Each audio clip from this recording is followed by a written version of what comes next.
वहीं अगिया बैताल में एक भट्ठा चलता था और उस भट्टे पर बाबा आते जाते थे। हमारे जो बाबा आते जाते थे, तो वहाँ से बाबा जी का नाम स्वर्गीय चंद्रबली सिंह था। और वहाँ आते जाते थे, वहीं से उनका संबंध हो गया एक लड़की से। उस लड़की की शादी नहीं हुई थी, तो वहाँ से एक बच्चा पैदा हुआ। तो जब बच्चा पैदा हुआ तो उस लड़की की माँ और जो वहाँ भट्टे पर रहने वाले लोग थे, बड़ा मतलब बवाल मचाना शुरू किया कि इनसे शादी कराया जाए, शादी किया जाए। तो बाबा जी ने किसी तरह से हाथ जोड़े कि भैया चलिए ठीक है, शादी मत करें, किसी तरह से जो आप कहिए हम तैयार हैं। हाँ, डीएनए टेस्ट होना चाहिए कि मौज परिवार के है कि मतलब वो छठी परिवार के। कौन सा खून है? हाँ, कौन सा खून है? अब फिर जो बयान दे निवेदन है कि श्री स्वामी प्रसाद मौर्य पूर्व मंत्री मेरे ही परिवार के सदस्य हैं। वह सोमवंशी क्षत्रिय है, मेरे बाबा स्वर्गीय चंद्रबली सिंह के पुत्र हैं। श्री स्वामी प्रसाद सिंह मौर्य पूर्व मंत्री की तबीयत बचपन में ही काफी खराब हो गया था, क्योंकि सामाजिक निंदा होगी। लेकिन जब हमने देखा, अभी भी हमारे परिवार के लोग नहीं चाह रहे हैं कि ये बात फूटे, नहीं तो हिस्से के तो अलग बात है कि हिस्सा देना पड़ेगा, लेकिन हम हिस्सा देने के लिए तैयार भी हैं, क्योंकि किसी के साथ बेईमानी। बाबा जी संबंध एक लड़की से हुआ था, बहुत पहले, हम लोग पैदा नहीं हुए थे उसी समय। जो बाबा जी बताए, हमारे यहाँ के गांव के लोग भी बताते थे, और ऐसा प्रयास भी करेंगे कि हमारे काका श्री स्वामी प्रसाद सिंह आए, सुने। हमको लगता है कि वो मतलब अपनी राजनीति सेट करने के चक्कर में लगे हैं। जो प्रतियां जलाई जा रही हैं, ऐसे लोगों को चिन्हित किया जाए और उनके खिलाफ कार्रवाई की जाए, उनको जेल भेजा जाए। स्वामी प्रसाद मौर्य को अल्प ज्ञान है, जैसे भाई साहब कह रहे हैं, हमको भी लग रहा है उनका मानसिक संतुलन खराब है, क्योंकि इनके परिवार से है, तो ये इनको जानकारी है। नमस्कार, लाइव प्रतापगढ़ में आपका स्वागत है। मैं दुर्गेश। दोस्तों, इस समय हम खड़े हैं प्रतापगढ़ के पट्टी कचहरी में। यहाँ पर आपको बता दें, स्वामी प्रसाद मौर्य को लेकर पूरे प्रदेश भर में राजनीति गर्म है। रामचरितमानस को बिहार से शुरू हुई राजनीति अब उत्तर प्रदेश में भी एंट्री कर गई है, और जगह जगह जो है वो रामचरितमानस को लेकर अब विवाद स्वामी प्रसाद मौर्य के बयान के बाद छिड़ा हुआ है। कुछ दिन पहले लगातार उनके कई जगहों पर पुतले फूके गए हैं। इस पुतले फूकने के बीच यूपी के प्रतापगढ़ में एक ऐसा वाकया निकल के आया जो कि पूरे प्रदेश में चर्चा रहा। एक भाई साहब मिले हैं, अग्रसेन सिंह जी हैं। इनका कहना है कि स्वामी प्रसाद मौर्य इनके जो है वो वंशज, इनके कौन थे आपके? हमारे काका थे। वंशज हैं आपके? जी, हमारे वंशज हैं। वंशज हैं स्वामी प्रसाद मौर्य जी, क्षत्रिय ये हैं भाई साहब, और ये जो है काफ़ी बताते हैं इसके बारे में, क्या है पूरी कहानी वो भी बताएंगे। साथ ही यहाँ की कुछ अधिवक्तागण हैं, इनसे जानने की कोशिश करेंगे कि स्वामी प्रसाद मौर्य के द्वारा दिए गए बयानों, रामचरितमानस की कुछ वो चौपाइयों को हटाने की मांग कर रहे हैं, वो क्या ठीक है, और कई जगहों पर रामचरितमानस की प्रतियाँ जलाई गई वो कितनी सही है, और इसका पॉलिटिकल अगर राजनीतिक देखा जाए तो किसको कितना नुकसान होने वाला है, वो सब कुछ हम जानने की कोशिश करते हैं। लेकिन सबसे पहले हम जानते हैं अग्रसेन जी से, जो कि पट्टी से हैं, और ये इनका कहना है कि स्वामी प्रसाद मौर्य इनके वंशज हैं, इनके दादाजी हैं। जी भैया, आप क्या नाम है पहले तो? रविसेन सिंह। कहाँ घर है आपका? बैजलपुर। बैजापुर निवासी हैं जी। आपने कहा है कि स्वामी प्रसाद मौर्य डीएम साहब को ज्ञापन दिया है, मुख्यमंत्री जी को ज्ञापन दिया है, कहा है कि स्वामी प्रसाद मौर्य आपके वंशज हुए, तो कैसे हुए आप? दरअसल मेरे बाबा जी संबंध एक लड़की से हुआ था, बहुत पहले, हम लोग पैदा नहीं हुए थे उसी समय। जो बाबा जी बताए, हमारे यहाँ के गाँव के लोग भी बताते थे, और ये सत्य भी घटना है। दरअसल एक अगिया बैताल है, भीखमपुर में एक अगिया बैताल कहा जाता है स्थान है, गांव है भीखमपुर, आसपुर देवसरा थाने क्षेत्र में है। तो वहीं अगिया बैताल में एक भट्ठा चलता था, और उस भट्टे पर बाबा आते जाते थे। हमारे जो बाबा आते जाते थे, तो वहाँ से क्या नाम? बाबा जी का नाम स्वर्गीय चंद्रबली सिंह था। और वहाँ आते जाते थे, वहीं से उनका संबंध हो गया एक लड़की से। उस लड़की की शादी नहीं हुई थी, तो वहाँ से एक बच्चा पैदा हुआ। तो जब बच्चा पैदा हुआ तो उस लड़की की माँ और जो वहाँ भट्टे पर रहने वाले लोग थे, बड़ा मतलब बवाल मचाना शुरू किया कि इनसे शादी कराया जाए, शादी किया जाए। तो बाबा जी ने किसी तरह से हाथ जोड़े कि भैया चलिए ठीक है, शादी मत करें, किसी तरह से जो आप कहिए हम तैयार हैं। तो हुआ क्या कि वो लोग शर्त रखे कि इस लड़के का लालन पालन आप करिए, इसको आप लीजिए, नहीं तो हम अपनी लड़की की शादी कहाँ करेंगे। तो बाबा जी ने कहा चलिए ठीक है, हम लड़के को ले रहे हैं। तो हुआ क्या कि उस लड़के को लेके बाबा जी, उनके एक मित्र थे, बहुत ही मतलब घनिष्ठ मित्र थे, उनको ले जाके कुंडा बिहार में एक गांव है चकवड़ गांव में अपने मित्र के यहाँ उनको दे के आए थे कि इनका आप लालन पालन करिए। वहीं पे उनका नाम जो है स्वामी रखे थे, और बाबा जी हमारे आते जाते भी थे बराबर। बीच बीच में कभी कभी उनका मुंडन संस्कार भी बाबा जी हमारे कराए थे, और उनको बराबर आते जाते थे, मुंडन संस्कार भी कराए थे। और अभी तक आप लोग कहाँ थे? अभी तक आप क्यों ये दावा नहीं? दरअसल उसका कारण ये था कि घर के लोग सोच रहे थे कि बात न फूटने पाए, क्योंकि सामाजिक निंदा होगी। लेकिन जब हमने देखा, अभी भी हमारे परिवार के लोग नहीं चाह रहे हैं कि ये बात फूटे, नहीं तो हिस्से के तो अलग बात है कि हिस्सा देना पड़ेगा, लेकिन हम हिस्सा देने के लिए तैयार भी हैं, क्योंकि किसी के साथ बेईमानी करना ठीक नहीं है। हाँ, तो जो उनका हिस्सा बनेगा हम देंगे। लेकिन हुआ क्या कि जब हमने देखा कि समाज में एक उनके खिलाफ बहुत तेज़ी से आंदोलन चल रहा है, तो चूंकि परिवार है, खून है, खानदान है, तो हमको लगा, हमको बड़ी ग्लानि हुई। मैं एक दिन रात में सो रहा था, तो लेटा था, उसी समय मेरे दिमाग में आया कि अब बात को खोल ही देना उचित होगा। इस नाते कब तक इस बात को छिपाया जाए, तो फिर उसके अगले दिन हमने इस बात को खोला कि नहीं, हमारे काका लगते हो बाबा जी से के पुत्र हैं वो। तो ये आप ये दावा कर रहे हैं, तो वो मौर्य कैसे हो गए फिर वो? दरअसल मौर्य परिवार में ही उनका लालन पालन हुआ, ठीक। जबकि वो थे हमारे स्वर्गीय चंद्रवली सिंह के पुत्र थे वो, और वो सोमवंशी क्षत्रिय थे, उन्हीं के नाती मैं हूँ। तो पैदा हुए, चूँकि वो लड़की जिससे पैदा हुए बाद में उसकी शादी भी हो गई। अब किस बिरादरी थी इसकी जानकारी हमको नहीं है, लेकिन वो बाहर से कहीं अन्य प्रदेश से आए थे वो लोग जी, भट्टे पे काम करते थे। इस समय भट्टा भी बंद हो गया है। तो हुआ क्या कि जैसे चूंकि पुरुष प्रधान देश है तो छत्री माने जाएंगे ना, जैसे मौर्य के यहाँ तो वहाँ उनका लालन पालन हुआ, और पैदा तो हमारे बाबा जी से हुए थे, तो छत्री इसी नाते हम कहते हैं छत्री हैं। अब कैसे पता करेंगे, क्या मांग करते हैं? अब डीएम को आपने ज्ञापन दिया, क्या लिखा है ज्ञापन में, जरा दिखाई। मुख्यमंत्री जी को भी ज्ञापन दिए हैं भाई साहब ने, और ये पूरी तरीके से दावा कर रहे हैं कि डीएनए टेस्ट का ना। जी जी, डीएनए क्या लिखे हैं इसमें, आप जरा पढ़ के बता दीजिए। इसमें हमने लिखा है, माननीय मुख्यमंत्री जी को हमने ज्ञापन दिया है श्रीमान जिलाधिकारी महोदय के द्वारा। महोदय, सबने निवेदन है कि श्री स्वामी प्रसाद मौर्य पूर्व मंत्री मेरे ही परिवार के सदस्य हैं। वह सोमवंशी क्षत्रिय है, मेरे बाबा स्वर्गीय चंद्रवली सिंह के पुत्र हैं।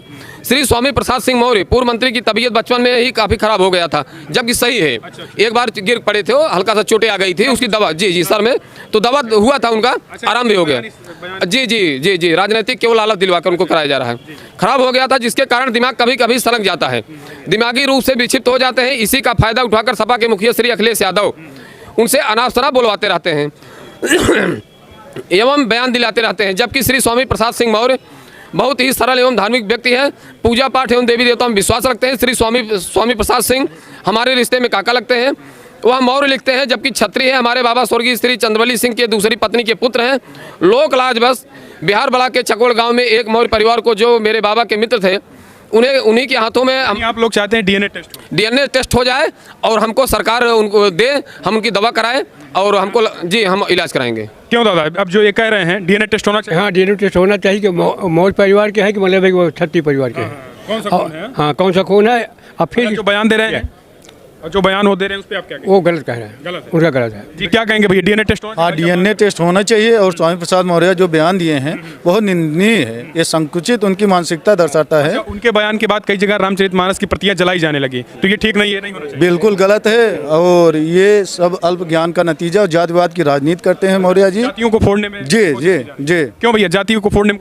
बस अपनी राजनीति सेट करने के चक्कर में लगे हैं। जो प्रतियां जलाई जा रही हैं, ऐसे लोगों को चिन्हित किया जाए और उनके खिलाफ कार्रवाई की जाए, उनको जेल भेजा जाए। स्वामी प्रसाद मौर्य को अल्प ज्ञान है, जैसे भाई साहब कह रहे हैं, हमको भी लग रहा है उनका मानसिक संतुलन खराब है, क्योंकि इनके परिवार से है तो ये इनको जानकारी है, और वो अनाप शनाप बोल रहे हैं, इससे सिद्ध भी हो रहा है। उनको लोग जो है वो मानसिक दिवालिया भी बता रहे हैं, आप लोगों को कैसा लग रहा है? दरअसल ऐसा नहीं, यही सब चीज़ देख हमको तकलीफ हुई, तभी लोग पुतले फूक रहे हैं उनके, इसी नाते तकलीफ हुआ, तभी हमने खुलासा किया कि मेरे ही परिवार के हैं वो।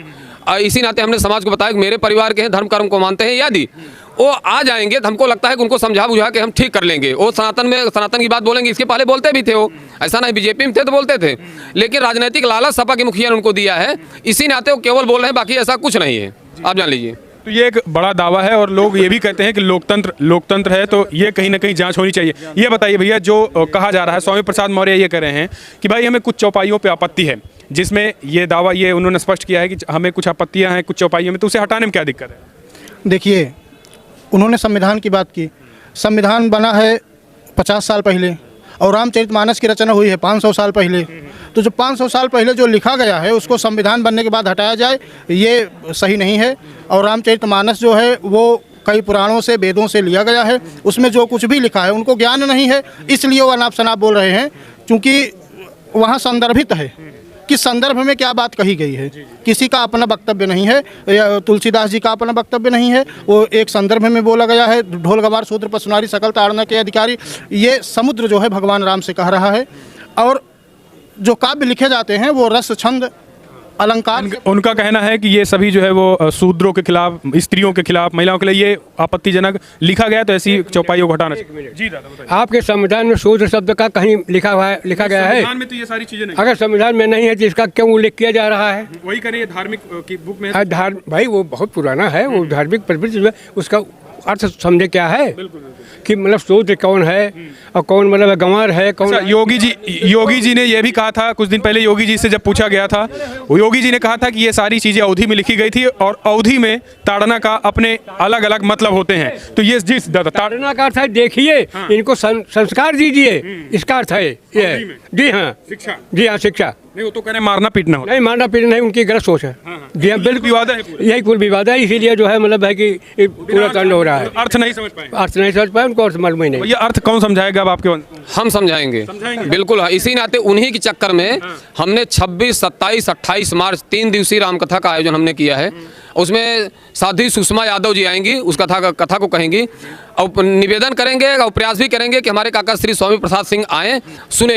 हमको लगता है कि वो मतलब समझेंगे, निश्चित 100% समझ जाएंगे। वो बुद्धि शुद्धि होगी उनकी। जी, बुद्धि शुद्धि क्या, अब देखिए काका है, बुद्धि है उनके पास, ऐसा नहीं है, बस केवल उनको बरगला दिया गया है। काका को कोई उल्टा सीधा बोलता है तो कष्ट होता है दिल में। बहुत अंतरात्मा से भाई साहब इतना तकलीफ हो रहा है, क्या बताएं हम आपको। आप जान लीजिए कि बहुत बड़ी ग्लानि इस समय पूरे जीवन में, इतनी बड़ी तकलीफ कभी मुझे जीवन में नहीं हुआ है।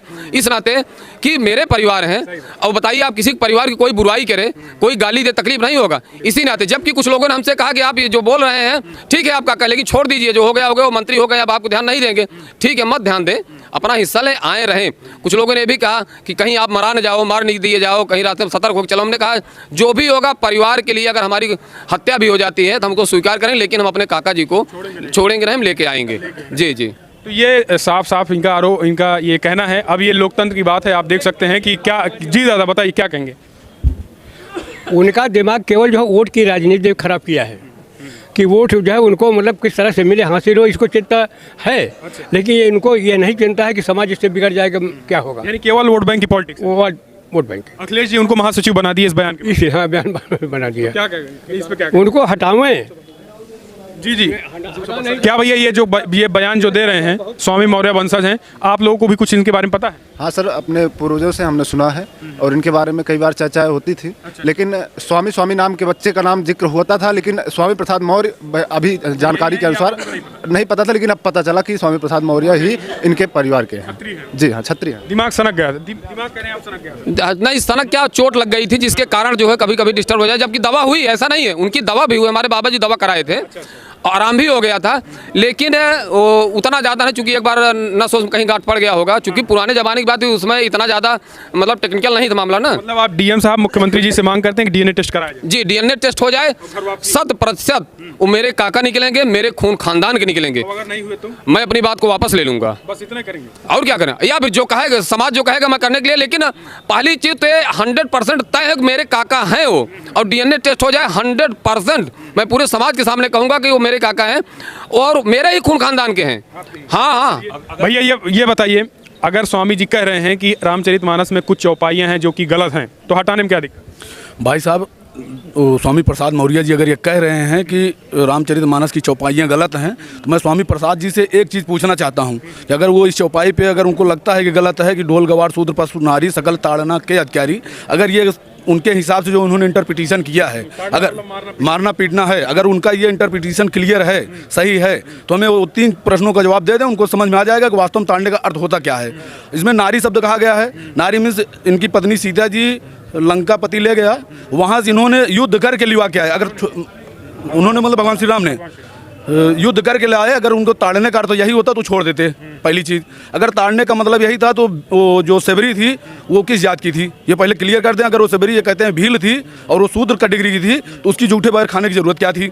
दूसरी चीज़, और उसके बाद एक केवट का भी इसमें जिक्र होता है, उनका उन्होंने अपने गले से लगाया, ये किए। इसके बाद वो सुग्रीव जी की कहानी भी साथ में जुड़ी हुई है, उनको सिंहासन पर बैठाया। अगर ये सारी चीज़ें अगर उनके हिसाब से इंटरप्रिटेशन किया जाता है, तो ये सारी चीज़ें भगवान श्री राम को करने की क्या जरूरत थी? तो आप ये मानते हैं कि वो गलत, वो बिना समझे ना समझे बयानबाजी कर रहे हैं, और रामचरितमानस में इस तरीके से कोई चीज़ें नहीं लिखी, कोई बिल्कुल नहीं चौपाई है, और उसका अर्थ जो अनर्थ निकाल रहे हैं, और अनर्थ केवल राजनीति में रोटी सेकने के लिए कर रहे हैं। केवल ये क्या लग रहा है कि 2 हिंदुओं में समाज को विघटन करने का प्रयास कर रहे हैं, केवल इतना ही काम है। अखिलेश यादव ने उनको महासचिव बना दिया इस बयान के बाद, क्या कहेंगे? तो ये अखिलेश यादव की अपनी छोटी सोच है, जब उनको पार्टी से निष्कासित करना चाहिए, ना कि महासचिव बनाना चाहिए। बनाना चाहिए। तो ये लोगों की मांग है, ये अधिवक्ता है, इनका स्पष्ट कहना है कि जिस तरीके से प्रमोट किया जा रहा है ये कहीं ना कहीं हिंदू समाज में तोड़ने की ही एक केवल और केवल रणनीति है। फिलहाल अब भाई साहब हैं, इनका साफ कहना है कि डीएनए टेस्ट हो, और उनके दिमाग में कुछ चोट भी लगी थी, इसलिए कभी कभी इधर उधर के बयान दे दिया करते हैं। अब अगर आप भी मानते हैं कि डीएनए टेस्ट होना चाहिए तो आप अपने सुझाव दें। फिलहाल इस वीडियो में इतना ही। जय हिंद, वंदे मातरम।